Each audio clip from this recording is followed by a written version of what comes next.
Flying Casual is brought to you by Patreon supporters Brent, Andy Dugan, David Bush, Rob Patsky, Jory Webb, Kelly Breckner, Nate Edison, and Wes Anderson. May the Force be with you. You're listening to Flying Casual, a Star Wars podcast. Here's your host, Michael Canterbury.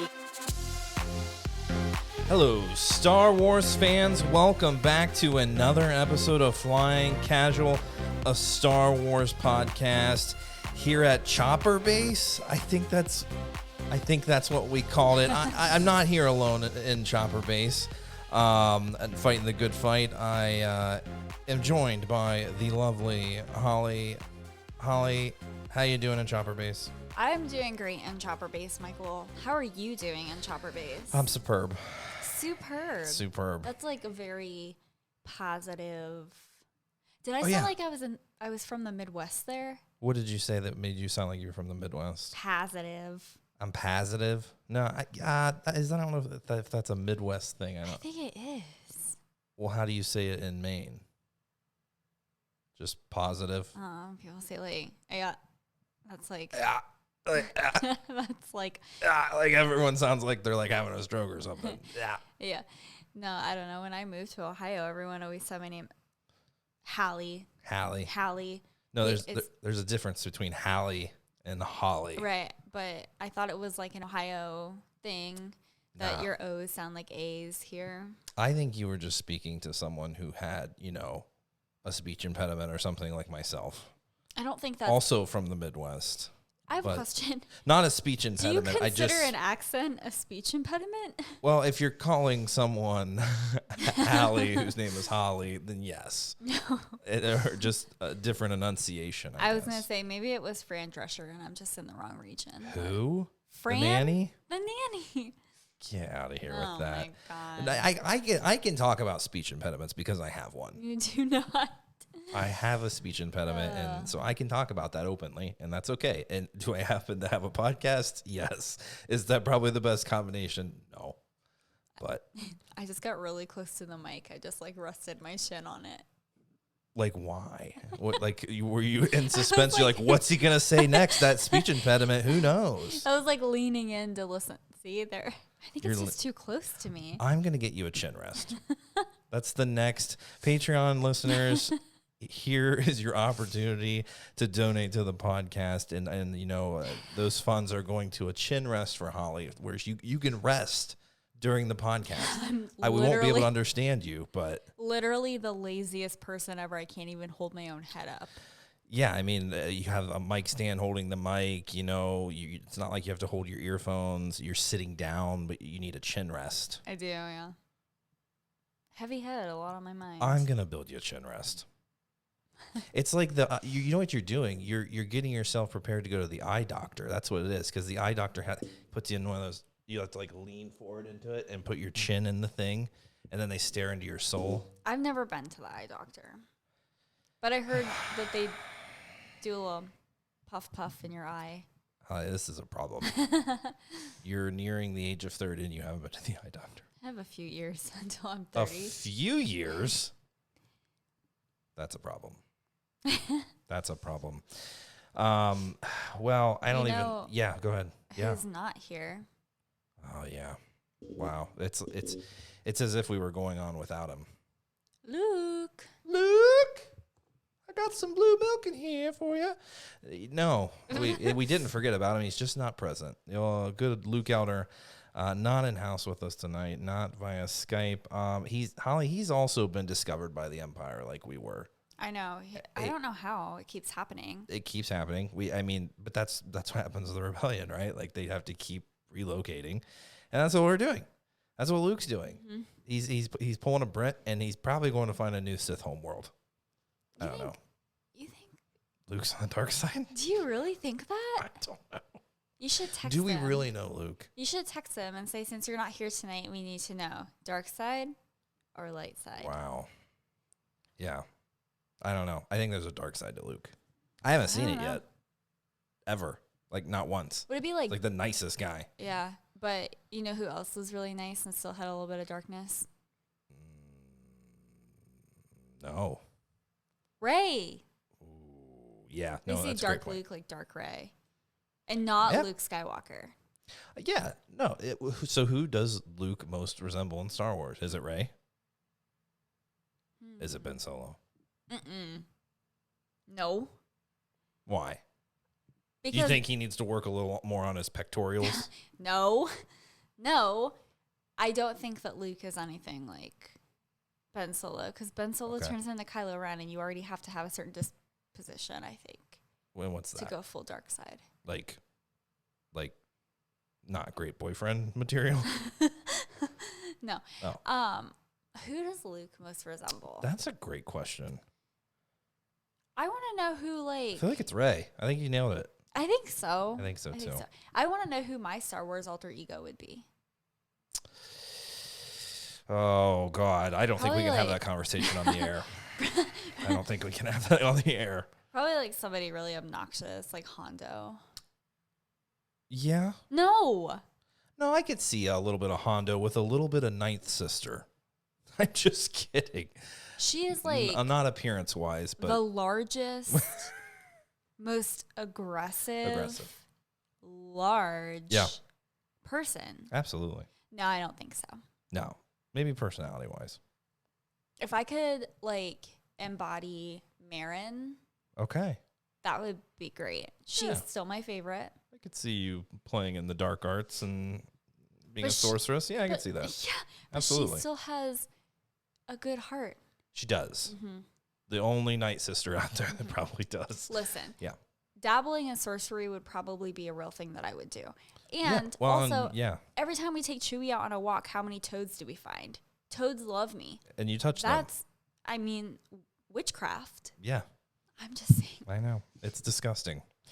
That's a habit she's not going to break. But, Holly, I'll tell you who Luke isn't in Star Wars, and that's Trilla. Well, yeah. The second sister. Yeah. I'm still, Holly, on that Fallen Order high. You haven't come down yet. I haven't come down from the high. I'm still in it, and it was amazing. Did you have a Fallen Order dream last night? I know. I had a panic dream. It wasn't like I was running through a Jedi temple or being chased by an Inquisitorius or Inquisitor. Inquisitorius? That's what they call the program, I think. Yeah. Like the Inquisitor Academy? I think so. God, pick up a book, Holly. Jesus. I'm learning so much. That's okay. I'm here to educate you. Perfect. That's scary. Mansplain this to me. Let me mansplain the Inquisitorius. That sounds borderline sexual. It doesn't sound good. No. I'll tell you that much. Yeah. So if it wasn't about Fallen Order, then what are you still in your high about? It was just, I know we had an epic hour and a half conversation, Saturday morning for our Patreon folks. So if you're interested in getting some of that kind of exclusive content, go ahead and check out our Patreon. Some fun things that Holly and I are getting into, not just doing podcasts, but if you want to see the true Holly Walton in rare form, go join Patreon and watch us playing Racer. That's what it's like driving in the car with Holly. Not true. Today was one of those days.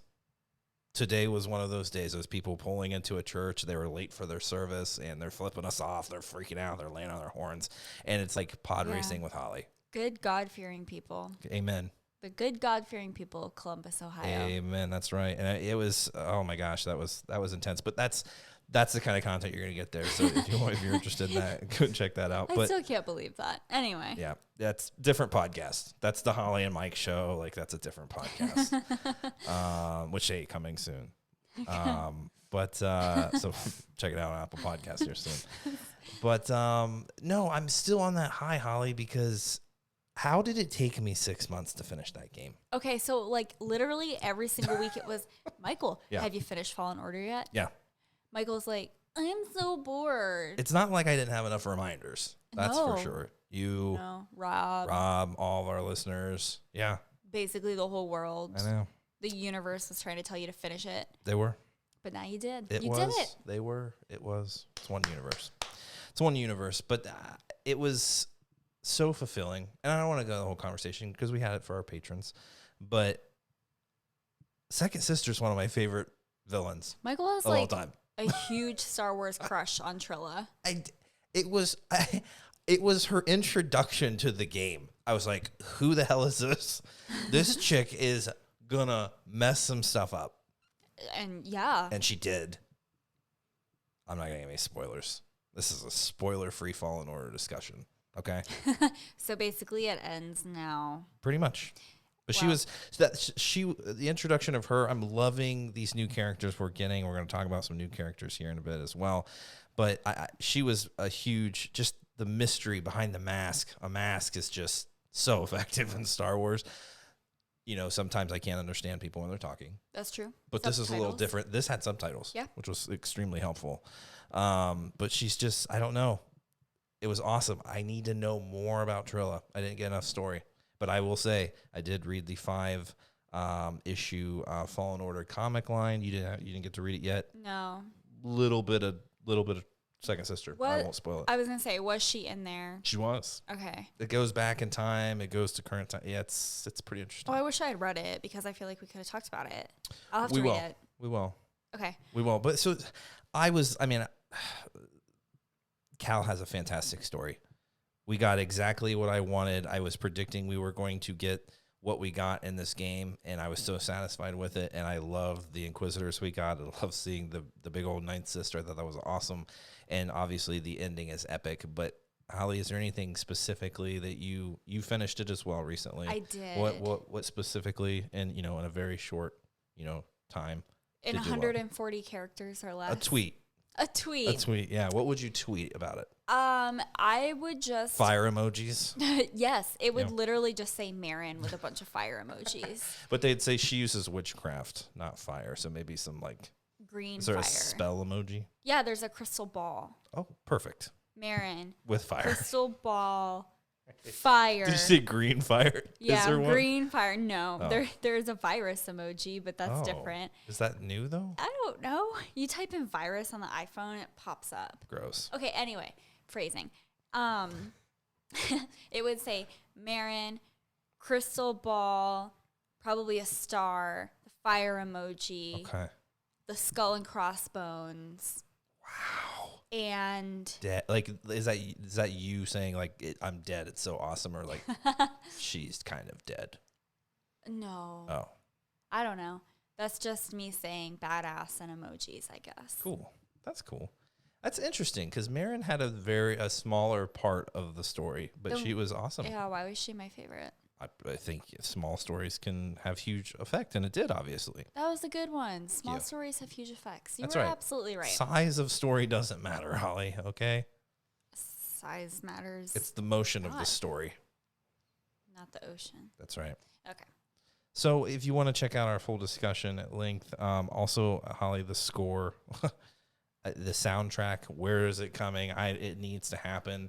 We found some clips of just the soundtrack on YouTube. Amazing. I almost burst into tears before that podcast. Yeah. So that it was emotional. Because I tend to not listen while I'm playing because I'm so focused on where's the next crate, and I blow past that too. But what an epic game, an epic conclusion, and I'm so looking forward to more Fallen Order. Cannot wait. Absolutely. Holly, but we do have some Star Wars things to discuss, some new stuff. We did actually, Del Rey and the Star Wars publishers have been gracing us with teasers of these novels lately, and it's been fantastic. And I think with things being delayed a little more, they're with COVID, they're a little more generous in kind of giving us some teasers to hold us off until the actual thing is published. Mm-hmm. So this is the third excerpt that we've gotten from a novel that's coming out this fall, right? Yeah. Supposedly Thrawn's coming out in September. September 1st. Yeah. So we got the prologue to Thrawn Chaos Rising. Mm-hmm. And it was interesting, Holly, to have you read this prologue because you haven't read the prior Thrawn trilogy. Yeah. So understandably, you're kind of like, what the hell's I have no idea what's happening. I think I probably could have listened to it twice. Actually, okay. So I'm going to say this. Yeah, if you listen to the book club, you probably already know this because I say this every single time. Come on. I will try to listen to audiobooks, and I just can't do it. I have such a hard time doing it. When we were reading Bloodline, I listened to the audiobook, and then I would like read a couple chapters after that, and then I would try to pick back up where I left off with the. It's just don't do it. So we were listening to the audiobook version with Mark Thompson, which is fantastic. But my only experience with Thrawn is really from Rebels, which I really love. Absolutely. Thrawn. I mean, Thrawn has one of the best lines in the entire show. Absolutely. So it's actually not absolutely. It's fascinating. Fascinating, he says. That's right.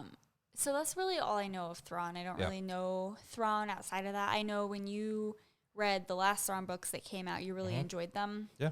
I think that a lot of people have really enjoyed them. So I think I need to read those, catch up on it. Well, the prologue, it shows you exactly how Timothy Zahn writes all of these Thrawn books. He's so detailed and so meticulous and so specific, and almost to a fault sometimes. Because I mean, it's a lot for me, especially in this prologue he's throwing out. I mean, I could pull up now, but just these references to the Chiss ascendancy, like what we would think is like the aristocrats. He calls them I don't even remember what he calls them. Well, it's hard when you don't have a lot of context. Not a lot of context, exactly. And we don't know a lot about the Chiss ascendancy. All we know is from what we've heard about them in the prior Thrawn books that are canon now. Right.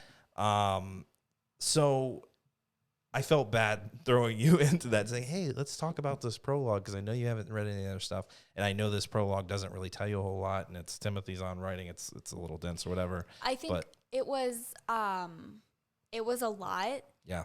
When this is the first that, other than the Rebels, I've heard of Thrawn, there were a lot of names. There are a lot of names being thrown out. Yeah. So it was hard when you're listening to it being read to you. It's hard to like keep track of who's who, and I am a very visual learner, and so that's part of the reason why I prefer to read it on paper. Yeah. And so I try to picture these people in my head, which is also very hard. It is. When phrasing. Wow. When they're all like different species and no, it is, and there's just so much to it, and that's why we may have to have Holly read the first Tron. I mean, also great. Tron's great as well, but the original Tron trilogy. There I go. Jesus Christ. There's too many T's. There's too many TRs. It's a tongue twister. The tongue twister. The Thrawn trilogy. Because what I loved, Thrawn is such a, I don't know. He's such an intellect, and he's so masterful in everything that he does. He's a tactician. Yeah. And what's great is that, I don't want to spoil any of the books for Holly, but he comes up through the ranks of the Empire, and he's not really respected by those around him. There's obviously some issues in the Empire with humans not respecting alien races, and even if they're humanoid, they're lesser. There's a lot of that going on, but he's a smart guy, and it takes a lot, for him to rise up in the ranks, and it is all his doing. And I thought that was fascinating, and I think that's a lot of why we appreciate Thrawn, even if he does bad things. You still admire him. You admire his patience. You admire the thought that he puts into his decision making. And what I found fascinating about this prologue, as short as it was, is something very similar to how I was feeling about that original trilogy. So in this prologue, you guys should check it out. We're right into it. There's an attack on the Chiss ascendancy on their home planet, and they really don't know what's going on. The Chiss aren't often attacked, so this is fairly unique, but it's not even that aggressive of attack. They put it down pretty easily, and we're introduced to these 9 families. And this what would you call it, Holly? It's not like a monarchy, but there's these aristocrats and these families who kind of run everything, I guess. They're the respected nobles who are the decision makers. I would say nobles, because when we were listening to it, it kind of reminded me of how, in Bloodline, you have the senators, but you also have like the nobles, the elders, who like it's a different kind of respect. Yeah, it's kind, it's like they maybe don't hold so much power, but they still can give their input, and everything that they say is respectable, and people listen to them. And like if you're not one of those families, then you're almost kind of a nobody. Yeah, and so there's this attack, and they want answers. They want immediate answers, and that's how you can tell they come from the big names, the money. They want immediate answers now. Why can't we figure this out? Like this, we have bodies, we have their ships, we know who these people are. Like, what is it that they want? And the commander there, they call him the Supreme General or something like that. Yeah, the general. Do you recall his name? Bakif. Mm-hmm. And he seems a little annoyed with these folks, right? And he wants to get to the bottom of things, but he knows, it's not going to be that simple, and that there's more to this attack than it's just, them trying to infiltrate, the Chiss and dominate or take over. It seems why are they doing this? He's not so much focused on the who has done it. It's why are they doing it? And it's fascinating that he calls up at the time, I think he's a supreme captain. I'm not even going to try to pronounce Thrawn's real name, Thrawn, but he comes from the family of the myth, it sounds like. They just kind of abbreviate that. So I love that we're calling him up to solve a puzzle here. We're going to see, young Thrawn and his tactful mind and his thought process play out at a younger age. It's going to be fantastic amongst his people. Now, what I found fascinating about this is that it sounds like, it's going to be a very similar story to his rising in the ranks of the Empire. They mentioned that Thrawn comes from no name, a no-name family. I thought that was one of the biggest pieces of this prologue. He comes from a no-name family. He's got something to prove. And it doesn't sound like these nobles respect him very much. Holly, were you kind of getting that impression?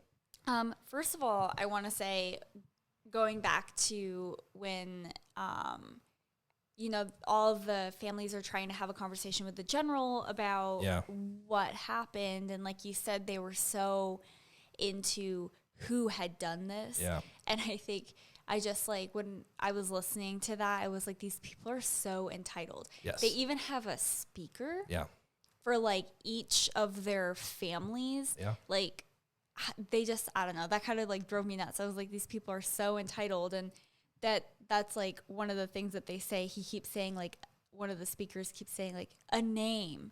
We need a name. And the general's like trying to walk them through, like, okay, so this happened to that. And they're like, we don't care. We just want to know who so we can punish them. Yeah, they're definitely not into an investigation. No, they are not. Go ahead. No, you go ahead. But it kind of felt to me like they're all very suspicious of each other. Absolutely. So I kind of got the feeling that, you have this outside enemy, presumably, who's attacking them. I don't know. I feel like in this excerpt, they kind of think maybe it is somebody inside, maybe it's somebody outside, but then they're so suspicious of each other and each other's motives and who has more power. And then when you start hearing about Thrawn, who's like a no-name, it's like, well, we're maybe not suspicious of him, but like, why do we need to include him in this? Because we should have all the resources here that we need, and he shouldn't matter. And they mention what do they call it? An incident or an operation that he was participating in against some pirates, right? Yeah. And so they mentioned that there was some political upheaval because of that. And I who knows what it is? I'm sure we'll learn more about it, but it's almost just like Thrawn has to kind of go in and do the dirty work. Mm-hmm. But I'm wondering if maybe there's some tactics that, Thrawn is using at a younger age that I would like to actually see Thrawn kind of grow up. What we call this, a coming of age for Thrawn trilogy. A coming of age. I don't know. I kind of, because he's always, you see vulnerabilities of Thrawn in Rebels and definitely in the Thrawn trilogy, but I don't know. I kind of want some more of that. I want to see him fail a little more and get to the point where he was, where we see him in the first Thrawn book. But it seems like he's kind of doing the dirty work, and whatever he's doing, people don't really like how he gets the job done. He just gets it done, and he's kind of doing it for them, and they don't have to really think about it, which is whatever. But so I'm just going to be fascinated to see him amongst his own people and how he navigates that, because the Empire to him was so foreign. Politics were so foreign to him, and so it seems like he's not going to get in any of that here. Or either the politics are just that different from where he's from. But, I mean, you have these nobles. I mean, the Empire isn't that different. You obviously have Palpatine at the top, but then you have Vader, and you have all these different people he needed to appease to, and governors and things like that. But it's just different for him. So it'll be interesting to see the inner workings of the Chiss, and what is this threat? I know some people are speculating that it's the Grisks that we heard about in the prior Thrawn trilogy, and I haven't read the Black Spire novels or any of that. I think they're even referenced there, but some people call them the replacements for the Yuuzhan Vong. That's a bit of a stretch. I think just how unknown they are and how mysterious, and some of the tactics that they use are reminiscent of the Yuuzhan Vong, but it's not like they're these just, they only use these organic ships and all that. But there's a lot of merit to that comparison, though, because if you recall in the Thrawn trilogy, and this is a spoiler, Holly, we talked about it a little earlier, but, I mean, the Grisks were even, undermining the Republic at one time, offering the Separatists, like, weapons that could help fight the Jedi with these lightsaber, or they could stop lightsaber attacks. Like, there was it was a mining facility making this cortosis, whatever it was, and they were using weapons and shields with it. So they have technologies that could fight the Jedi, which that makes you think, like, are we going to see them in the High Republic? Like, what is this threat? The Nile, is it similar to the Nile? Are they working together? Like, who knows? We just don't know a lot about them. So people are kind of suspecting that this is them. We're going to get to know them a little more. But, I mean, even in the original Thrawn trilogy, and I say the original Thrawn trilogy, not the ones from the 90s, but the ones from a few years ago. But he doesn't know a lot about them either. Like, people call them nomads, and he's not too sure, like, are they actually nomads? I'm pretty sure they have a home world, but, like, so he really doesn't know a whole lot about them. So I'm not certain that that's actually who we're dealing with here. But you're saying Thrawn doesn't know a whole lot yes. about. Okay. Well, people don't in general, but Thrawn even second guesses what people say they know about them, because they're just kind of mysterious. People don't know a lot about them. They just kind of hang back and monitor situations. When there's an opportune moment to strike, they do it. So this kind of tactic here seems like it could be them, but who knows? But doesn't it also seem a little bit fishy that, like, these ships would come in and they were so easily destroyed? Like, it seems like if the Grisks were going to... Grisks, yep. Like G-R-I-S-K? G-R-Y-S-K. Oh, okay. Yeah. Grisks. Yeah. Okay.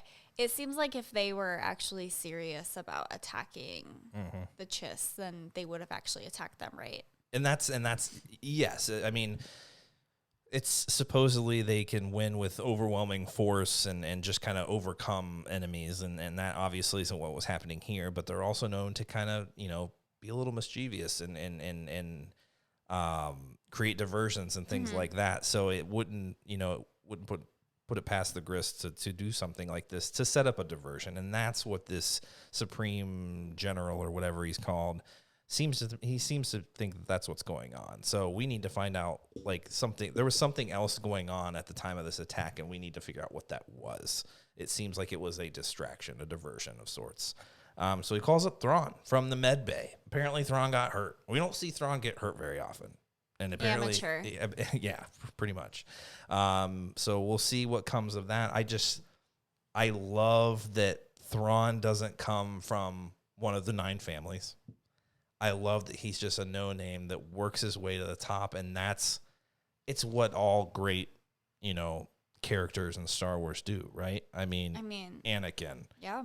Rey. Pull yourself up by your own bootstraps. Yeah, or whatever you're wearing. Sure. But just Jyn Erso, like, all these people just having these moments, and Thrawn is right up there with them. And that's why I love Thrawn. he's just, I don't know. He's a fish out of water sometimes, and it's amazing. And then he shocks people with how genius he is. So I'm curious to see, like, is he that different from his people? Like, is he a unique character within his own people? Like, he might be. Or is, Thrawn a dime a dozen? I don't know. Or is Thrawn a Skywalker? Is it just another race story? Well, don't start that conversation, because people, with the prior trilogy, were speculating that Thrawn was a little force sensitive. Really? Yeah. Interesting. And pretty sure we came out and said, nah. Yeah, I don't think that Thrawn is force sensitive. Yeah. But that's just me. I guess to each their own. But at least not in the sense that we understand it, right? But maybe. Yeah. I don't know. I guess I wouldn't put it past Timothy Zahn to write in, like, since we're getting his backstory, find out where he came from anyway, or at some point or something. Because I feel like that's a very Star Wars thing to do is, oh, here's a nobody. Oh, just kidding. They're not nobody. He's actually a Palpatine. Right. Thrawn is a Palpatine. Oh, wow. He was, yeah, Palpatine was out there, I guess. Getting it done. Getting it done in the unknown regions, for that matter, apparently. Phrasing. Yeah. Wow. God, I didn't even catch it. Also a phrasing. Wow, that was a really good one, Holly. Thanks. But I don't know. I haven't read any of the Thrawn books again, so I guess I need to do that, because I actually don't think I've read anything by Timothy Zahn, so I'm not really sure kind of big writing sci-fi style. guy. Big sci-fi guy. Yeah, so get ready for the specifics and the prologue says it all. Like, it's just like everything's overly complicated and it's a dense read, and that's great. But I'll tell you guys what, this is going to be a good fall for the book club. If we're not going to be able to go anywhere, we might as well read some freaking Star Wars books. Yeah. And can I say, Holly, I'm going through Alphabet Squadron right now. How's that going? Really tough to read. Is it hard? Yeah. Phrasing? Yeah, really tough to read. I enjoy aspects of it. I just don't know if Alexander Freda is my Star Wars writer. That's fine. I tried to give the original Battlefront book a shot, and I couldn't do it. I'm going to finish this one, though, so I can do Shadows Fall. Got a lot to do. Got a lot to read. A lot of catching up to read. You know what else we just bought? Yeah. Queen's Peril. Queen's Peril. A nice young adult novel that Michael will be able to blow through. There you go. Absolutely. That'll be a good one to read. Absolutely. I still have to read Queen's Shadow, so... You do? You'll blow through it. Yeah. I have a lot on my list of books to read. It's a good thing we have lots of time to do it. So much time to do it. So many things, so many options, so many books out there right now. Star Wars really turning it up, and I'm excited about this, guys. I did enjoy the Thrawn trilogy. I really do, as much as oh God, why is it Timothy Zahn? His name just escaped me, Holly. But you got there. As unique as his writing is, and as how sci-fi focused it is, and specific, I still enjoy it. It's a great story.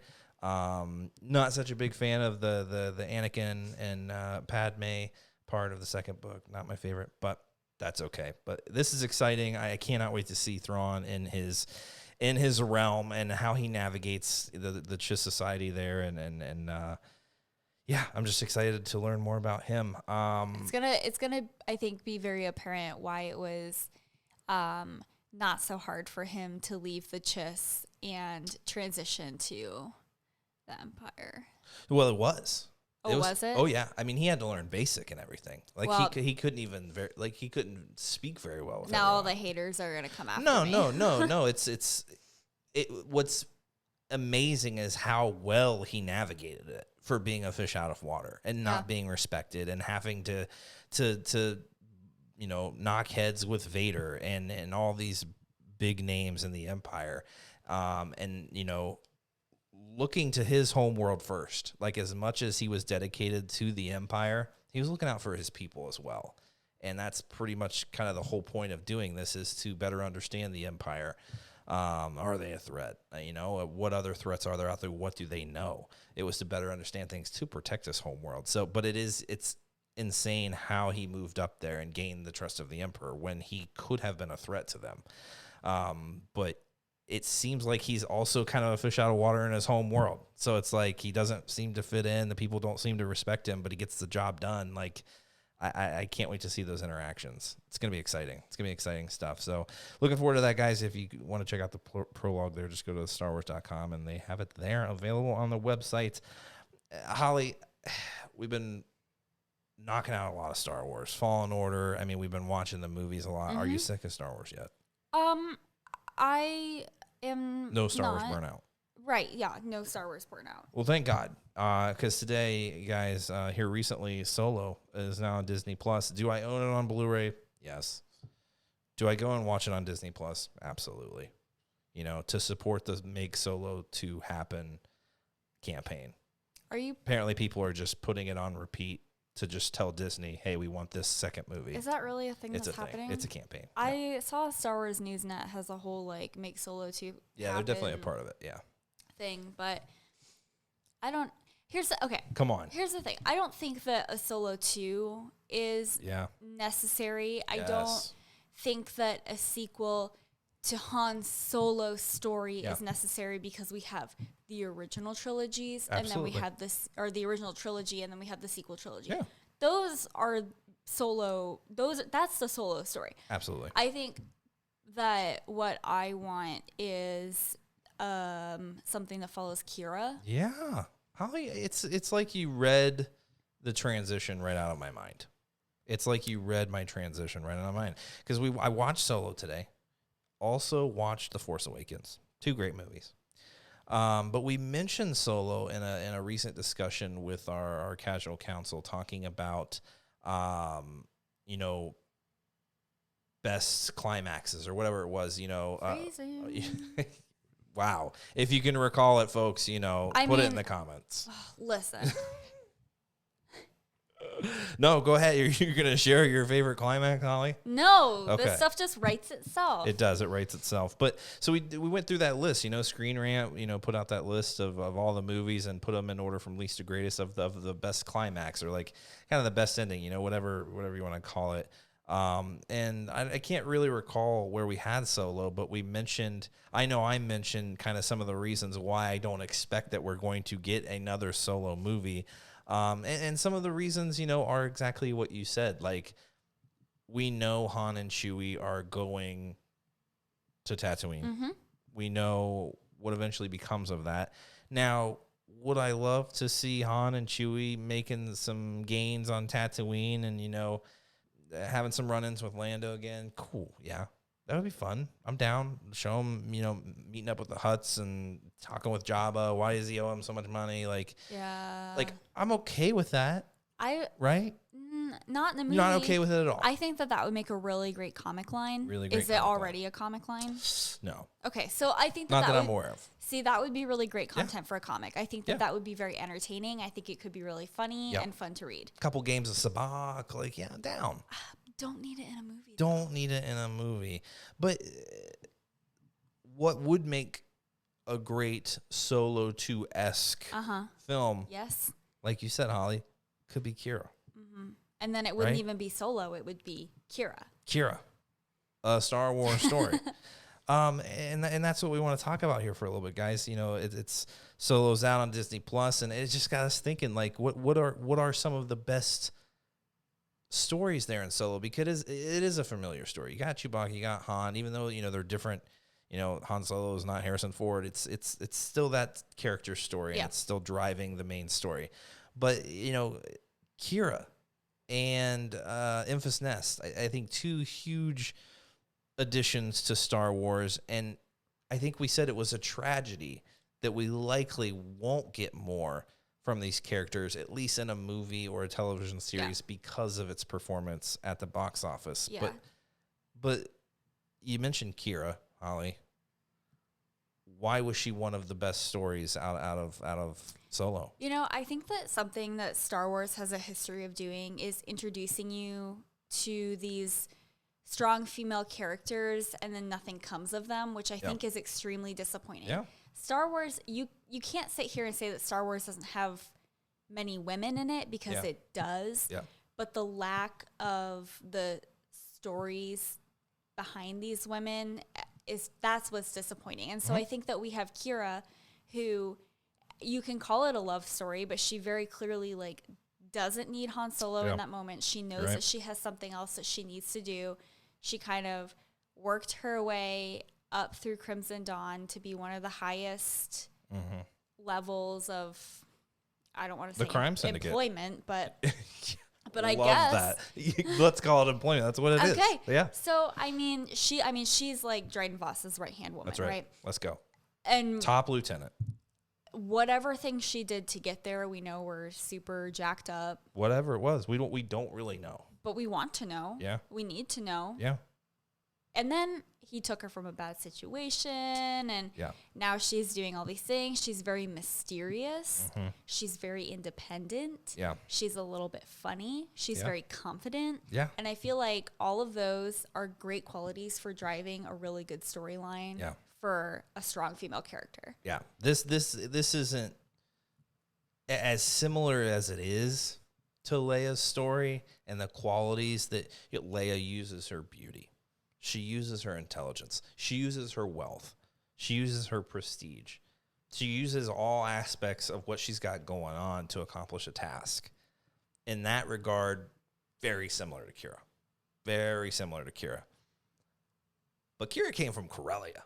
Mm-hmm. She was a scum rat. Mm-hmm. That girl came up from nothing. Nothing. We saw that in Most Wanted. We saw that in Solo. And she does whatever it takes. No matter how dirty it is, we don't know. Like, I don't think she was giving sexual favors or something to Dryden Voss, but it's like she's probably out there killing people. I think that's exactly what she was doing. She's done unforgivable things, Dryden said. Plus, she's very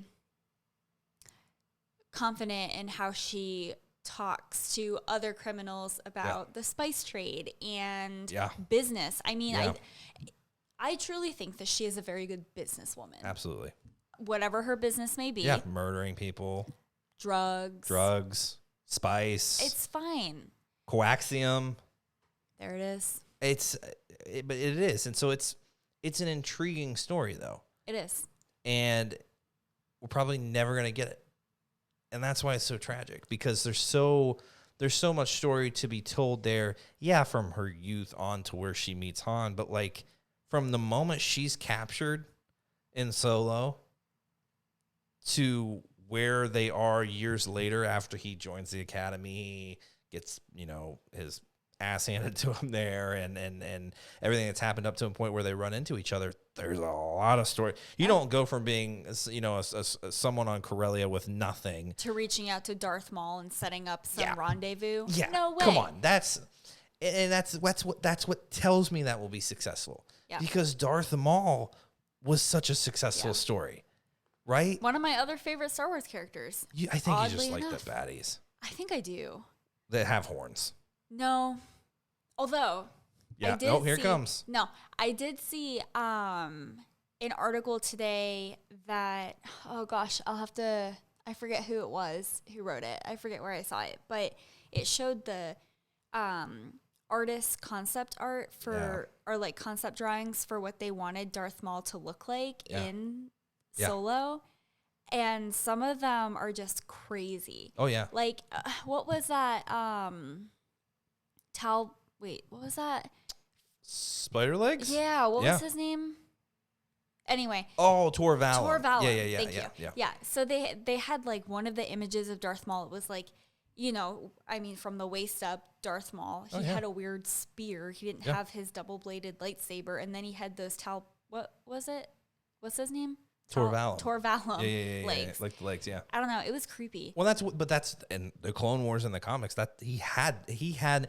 It's almost as if he just took all this junk around him and made legs for himself. It really was like he went to a junkyard and was absolutely. like, what can I use? Absolutely. That's exactly what happened. And so can you imagine if somebody as cunning and crafty as Qi'ra, like if we got a story where she really did join forces with Darth Maul, or that's the story that I would like to see, but whatever she needs him for, I don't know. Yeah. But can you imagine that team? Yeah.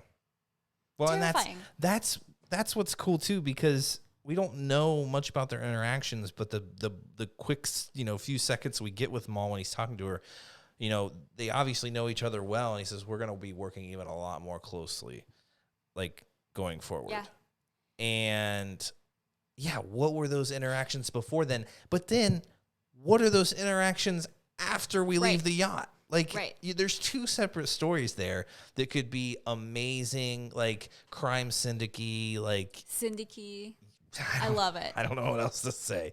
But, like, it just, the kind of the scum of Star Wars that is so fascinating and that, isn't explored enough on the big screen. I think we really, we get the fantastical Jedi stories and things like that. But and I think that I'm glad that you brought that up, that those are two stories, because I definitely would not want them to be blended into like one movie or maybe a TV show. One season would be like pre Dryden Voss or like up to the return of Han Solo. Yeah. And then the second season, maybe like post Han Solo. Yeah. In the movie, if we're going by like timeline, I don't know like what else to call that timeline, but I also feel like I just feel like she has her own agenda.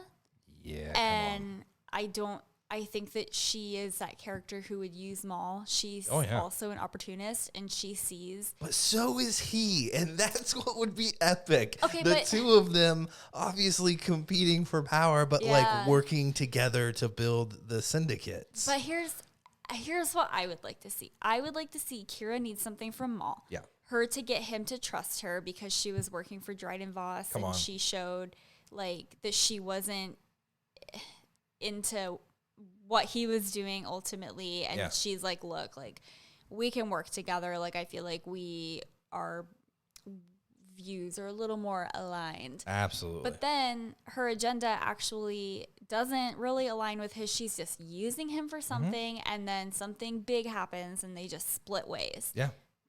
But like dramatically. Oh, like in a lightsaber battle?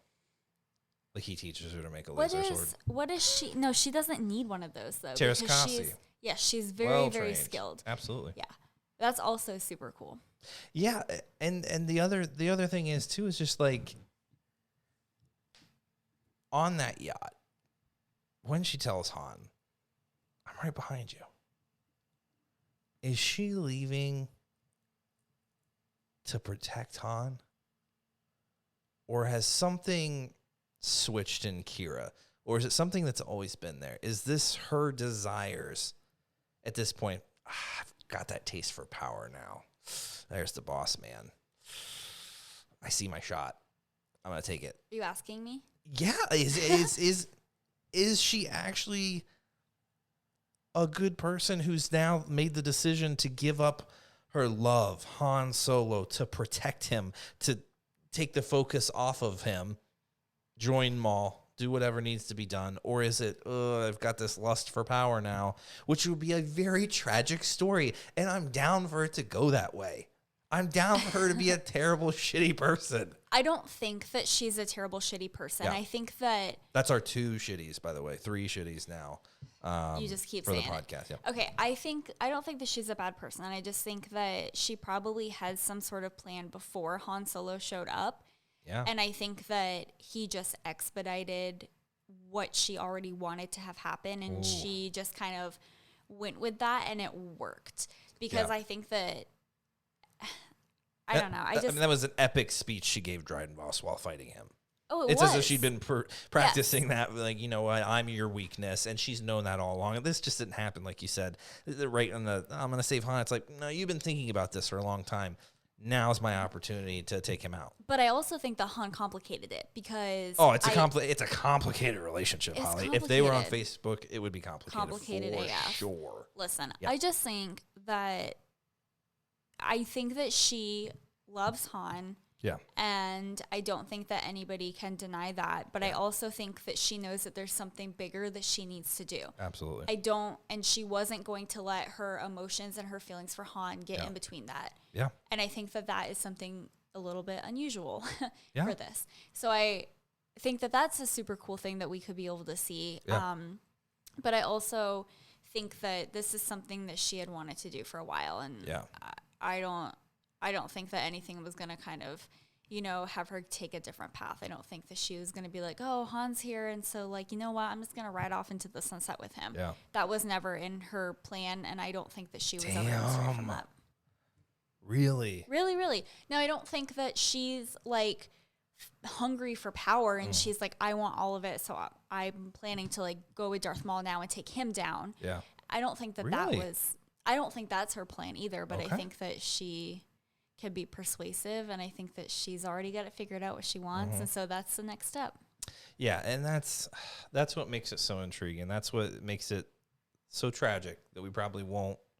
You may get a comic book about it, which is fine. I love the comic books, but like the things, if any, like Darth Maul proved the point. Like a character, you know, no one really put a lot of thought into after the Phantom Menace, and he comes from nothing, from the bottom to the top. That's where Qi'ra was. She just took a different approach. Yeah. And you could have you could throw it in something like Clone Wars and tell her story, but I think it's that story is meant for Disney Plus. That story is meant for television. To be able to show that underworld, to be able to show those interactions, it's perfect. It's a drama, and that's what it needs to be. It needs to be on television, not a movie. It could be lower budget, put it on a television series. Down. Get what's her face, the actress. I can't remember her name. Who plays her? Yeah. Why are we terrible at this? So I don't think that she would come back for that, though. I do. Really? Absolutely. To get you a product on Disney Plus, absolutely. Interesting. I do. Why can't we remember her name? That's embarrassing. I don't think that. I don't know. Well, I would like it if she would play that, because I think that she really embodied the character of Qi'ra really well. Yeah. I think that she had the right attitude. You know, her acting style is. I mean, we even saw in Game of Thrones, like, she kind of has that, like, am I good? Am I bad? Absolutely. Am I just getting what I want? Yeah. You know, is my heart in the right place? Kind of. This is why they need to bring her back. Yeah. Bring her back. That could be a fantastic Disney Plus story. And we mentioned Enfys Nest even too. Like, there's just so much story there to be told. And Holly, there was something that I read today. God, I don't know if I can find it. I'm going to find it right now. I found it. Speaking of Enfys Nest, did you know that she has something inscribed on her helmet that she wears that was her mother's? Yeah, why don't you tell me what that was? Her helmet is inscribed with the words, "Until we reach the last edge, the last opening, the last star, and can go no higher." What? I don't remember any. Maybe I need Me to. neither. I need to look that back up, because we just watched the movie today. I don't remember anything being inscribed on her helmet. Can you read that one more time? Yeah, I can do that. It says, "Until we reach the last edge, the last opening, the last star, and can go no higher." You know, do you remember a few episodes ago we had a conversation about how, who was it? Dave Filoni, who said that George Lucas taught him that Star Wars was about hope. Let's go. And I feel like Enfys Nest really is like the embodiment of that hope, that message that, you know, comes through in all Star Wars stories. Yeah. I feel like it's really her and the other Marauders that really Oh, yeah. are the future. You're right. They're the ones that stepped up when their planets were decimated by the Empire. Yeah. They are the body that is the rebellion. And I know that I still have not read the novelization of Solo, but I know we even learn a little more about who she's working with, you know, in the rebellion. But there's such a cool story there. Yeah, the article said that in the novelization you learn about what she needed the coaxium for. And yeah. Maybe we should read that. Maybe I'll put that on the book club list. Do you think? Yeah, read a novelization. I think that'd be unique and awesome, because there's a lot of juicy stuff in the novels. Yeah. A lot of good stuff. Solo might be an interesting one too, because it's not like one of the actual like one of the trilogy stories. It's one of those, you know, absolutely offshoots. So I don't know. I think that's interesting. How old is Enfys Nest? God, do we know? She's young. Very young. Very young. She's a badass. Picked up the helmet at a very young age. Yeah. And there's so much mystery there with her mother's story, even the story of all of her companions there that are the biker gang. I forget what they call them. I don't know, but it's a silly name. I think it's really funny. I think the last time we watched Solo, I went down like the rabbit hole of reading all about her and her family. And I know that Wikipedia had something. Sometimes I don't know where people get this information from. Like they could be making it up, and I'd be like, "Oh my God, this is the gospel." The gospel according to John. I mean Qi'ra. But I'm assuming we get some of that background, more of that background in the novelization. Yeah, I think a little bit, but I don't think there's a lot though. I think they want it to be that way, and I don't know that we read that article today about Solo after watching it today, and I did not know she had anything inscribed on her helmet. I think that's awesome. It's just like she is yet another one of those characters. Like it's gonna do whatever it takes. I'm going to go out there and steal coaxium from the Empire because this rebellion needs it. Okay, I'm going to be really honest. When I first saw the movie in theaters, I could not understand what her name was. And I was weird. Like, Enfys Nest? Like a child's nest? It was weird. I do not understand where her name comes from. Oh, it sounded like she was trafficking children. Yeah. Let's be honest. What? Yeah, it was a little strange. It's a weird name, but super down. The Cloud Riders. That's who you were thinking of. Yeah, kind of a silly name. Can't we come up with a better one? Can't we? I don't know. It is what it is. Yeah, but I think there's I'm not as interested, after talking about Qi'ra as having a Enfys Nest story. Though I think if you combine it with her mother and the history of the helmet and what it signifies and how her mother passed and all that stuff, I think that would be awesome. Mm-hmm. So I hear your point, and I raise you this. Oh, Lord. I am very interested in having an Enfys Nest story be continued because A, she's so young. True. B, people are terrified of her. They think Marauders. She is there to kill. She doesn't have any emotions. She doesn't care about life. She doesn't care about other beings in the galaxy. That's the helmet. Because you know what? When she was talking, she seemed like the nicest, chillest person. Mm-hmm. It's got to be that helmet. It's just like it takes over. She's a young girl who has a lot of balls, and she is not afraid to step up and lead this rebellion. I thought you were going to say teabag somebody. No, and I think terrible. And I think that would be a really amazing story because I think that it's cool that we have Rey. It's great. We have Padme. We have Leia. I thought you were bashing Rey for a second. I was like, whoa, stop the podcast. No, I'm saying it's cool that we have Rey. We have Padme. We have Leia. We have Qi'ra in this story. But I think, we just saw, we even have listeners on the podcast who have told us that their daughters really look up and idolize characters like Rey and like Princess Leia. But this is someone who's a little bit more relatable for them and a little bit closer to their age. And I just think that would be such a cool story to get. Hey, if she can do it, if she can be brave and she can stand up for what she believes in at such a young age, there's no reason why anybody else can't.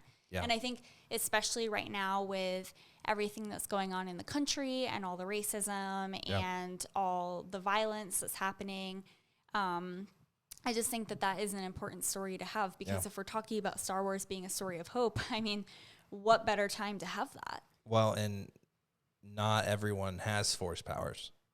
Not everyone has prestige. Not everyone comes from wealth. Exactly. And as much as I love Rey, one of my favorites, as much as I love Leia, one of my favorites. Yeah. I love that they themselves also take what they have and use everything they can. These are characters that come from nothing. They're normal, everyday people. Exactly. They're people. They're not... you said, force wielders. Exactly. Now, that staff that Enfys Nest has, it does some stuff. Can't explain it. Don't know what it is. Must have a little coaxium in that thing. But it's such a unique story. And we don't get a lot of those female stories. We don't. You have some Imperial generals that are this way. You have... Price, who's this way. You have, I can't remember her name now. But you see, Aftermath, can't remember her name. It's all of the characters that we do have stories like this from are on the bad side. Yeah. They're on the wrong side of the story. Of history. No, but I'm like, don't we want to have these characters fight for the good too, and not just only say, hey, you can only do this if you have a lightsaber and you can use the Force. Like, okay, that's great, but how about some of these more everyday people? And I think that I've said this on episodes before.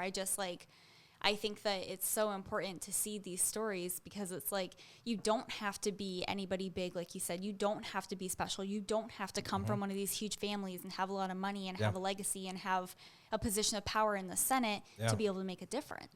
Yeah. Padme's another one. Like, comes from a wealthy background and as a queen and becomes a senator, like has resources, but uses them in a good way. And then died from a broken heart. We can talk about that on another episode, but... Holly, it's a love story. It happens. Happens. True story. But yeah, so that... Wow, Holly, it never fails me. You and I can talk about anything for hours. I had a whole nother segment to talk about the future of Star Wars and how it ain't going to the future. We're going back in time. We're going back in time. And the foreseeable future looks like we're going back in time. It's Back to the Future.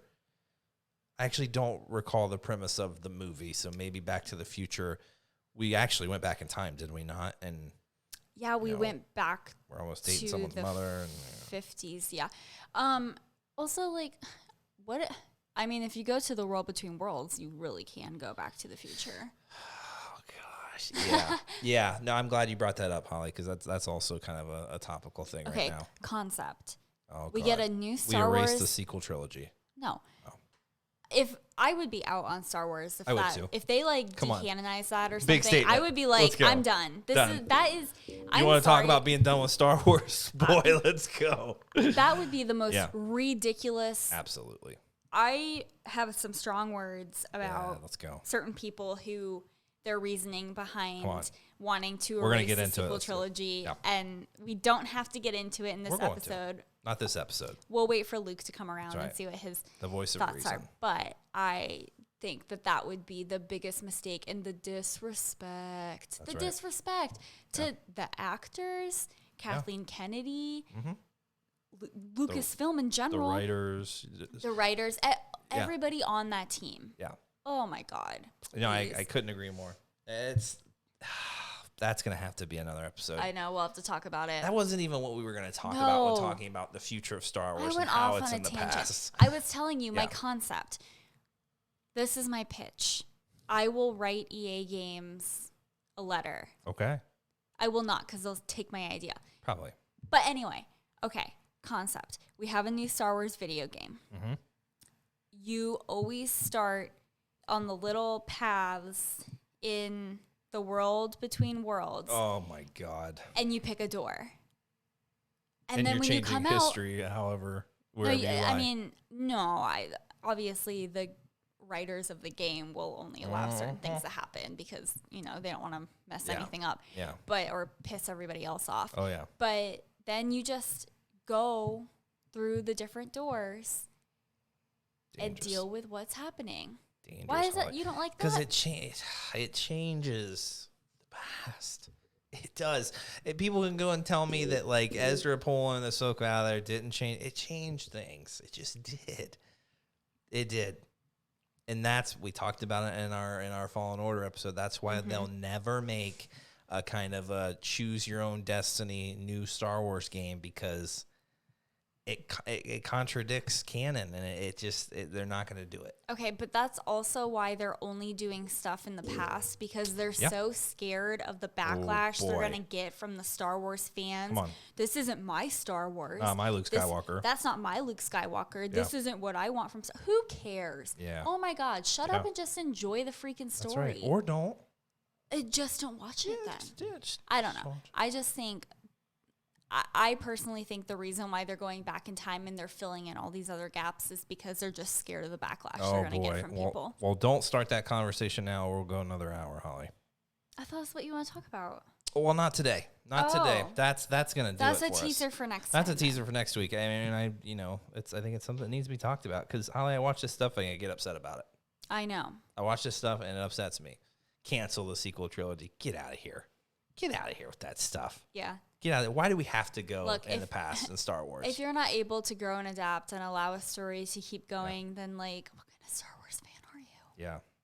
Yeah, I sound more like a Star Trek fan.